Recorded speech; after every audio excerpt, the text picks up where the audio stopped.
Setiap karyawan di dalam suatu perusahaan pasti memiliki latar belakang yang berbeda-beda. Hal itu menimbulkan adanya keberagaman. Latar belakang tersebut bisa berupa agama, ras, gender, umur, etnis, dan kebudayaan. Akan tetapi, adanya perbedaan tersebut juga menimbulkan suatu ancaman akan adanya diskriminasi. Bukan hanya itu, tapi juga stereotip, tokenisme, etnosentrisme, dan juga stereotip peran gender. Sebelum itu, kita harus tahu dulu apa itu diskriminasi.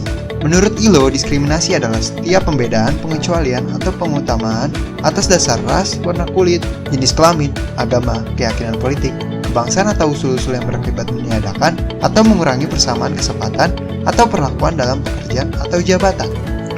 Dalam video ini, saya Jason Nathanael dan rekan saya Victor Abimata akan menjelaskan hasil penelitian kami mengenai apakah ada diskriminasi dalam perusahaan yang kami teliti. Perusahaan yang kami teliti ini adalah perusahaan konsultasi pendidikan yang memberikan pelayanan konsultasi dan pengurusan studi ke luar negeri yang berada di Jakarta dan berdiri sejak tahun 2010. Mari kita lihat selengkapnya. Pertama, kita harus lihat dulu bagaimana syarat untuk bekerja sebagai guru di dalam perusahaan tersebut. Pertama, minimal memiliki surat keterangan lulus sarjana, lebih diutamakan lulusan program studi bahasa Inggris, mempunyai standar mengajar tinggi dalam mengajar bahasa Inggris, memiliki sikap baik, inisiatif, disiplin, dan kerja keras, bisa mengajar dalam jadwal yang fleksibel, profesiensi yang bagus dalam menulis dan berbicara bahasa Inggris, bisa memonitor kemajuan siswa, dan berorientasi pada klien. Dari proses seleksi dan perekrutan, kami tidak menemukan adanya tindakan diskriminasi, baik itu dari segi agama, etnis, ataupun budaya. Dari seleksi ini tidak ada yang menyudutkan agama atau etnis tertentu. Lalu, bagaimana dengan kondisi di dalam perusahaan? Apakah ada tindakan diskriminasi dalam lingkungan perusahaan? Dari informasi yang diberikan narasumber, kami menemukan beberapa tindakan diskriminasi. Yang pertama adalah nepotisme. Nepotisme adalah praktik mengizinkan keluarga untuk bekerja dalam perusahaan tanpa melalui perekrutan. Hal ini terjadi karena terdapat keluarga dari pemilik perusahaan ini yang bekerja dalam perusahaannya tanpa melalui proses seleksi, karena pada waktu itu terjadi kekosongan jabatan. Yang kedua adalah glass walls and glass elevator. Glass walls and glass elevator adalah batasan yang membuat wanita untuk berkembang hanya dalam beberapa bidang saja. Menurut narasumber, dalam perusahaannya terdapat suatu bidang yang hanya untuk pekerja laki-laki, yaitu bidang office support.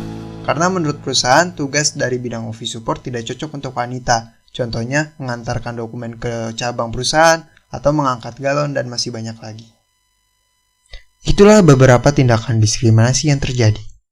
Lalu, mengapa diskriminasi yang lain tidak terjadi? Yang pertama, tidak adanya glass ceiling. Glass ceiling adalah praktek diskriminasi yang membuat perempuan dan kelompok minoritas untuk dipromosikan ke level tertinggi di perusahaan. Hal ini tidak terjadi karena di dalam perusahaan tersebut ternyata memiliki direktur seorang perempuan.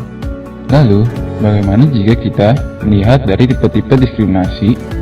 Apakah ada diskriminasi umur dan diskriminasi terhadap seseorang disabilitas di dalam perusahaan? Jawabannya adalah tidak ada. Narasumber menjelaskan jika umur tidak berpengaruh terhadap gaji, melainkan dari kinerja dan pengalaman. Dalam perusahaan juga tidak ada karyawan yang disabilitas, sehingga tidak ada diskriminasi terhadap yang disabilitas. Selanjutnya, bagaimana dengan sexual harassment? Juga tidak pernah terjadi, baik itu quid pro quo maupun hostile environment.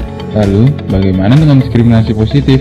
Diskriminasi positif juga tidak pernah terjadi, karena semua diperlakukan sama, baik laki-laki maupun perempuan. Semua memiliki jam kerja yang sama. Tidak adanya aturan yang menyuruh wanita untuk pulang lebih cepat dikarenakan alasan tertentu. Kami juga tidak menemukan adanya diskriminasi lainnya, seperti diskriminasi agama, ras, etnik, dan budaya. Perusahaan juga memiliki fasilitas seperti musola dan memberikan waktu untuk ibadah bagi karyawan yang mau beribadah. Selanjutnya, apakah ada ancaman lain dari keberagaman yang terjadi dalam perusahaan? Jawabannya adalah tidak ada. Dalam perusahaan juga memiliki etika yang baik, yaitu yang pertama adalah kerja mendapatkan jaminan sosial. Yang kedua, tersedianya waktu dan fasilitas untuk beribadah. Dan yang ketiga, karyawan diberikan gaji tidak pernah lewat dari tenggat waktunya. Kesimpulan, ternyata dalam perusahaan ini terdapat dua praktik diskriminasi. Yang pertama adalah nepotisme. Seorang keluarga bisa masuk tanpa adanya seleksi, penerimaan pekerja, dan juga glass walls dan glass elevator, yaitu pekerja perempuan yang tidak boleh bekerja di bidang office. Daripada itu, tidak terjadi diskriminasi yang lain. Ancaman dari keberagaman juga tidak pernah terjadi. Perusahaan juga memiliki etika yang baik karena mereka menjamin hak-hak karyawannya dengan baik. Oke teman-teman, itulah hasil dari presentasi kami yang dijelaskan dalam video ini. Terima kasih telah menonton video kami. Jangan lupa di like ya kalau kalian suka.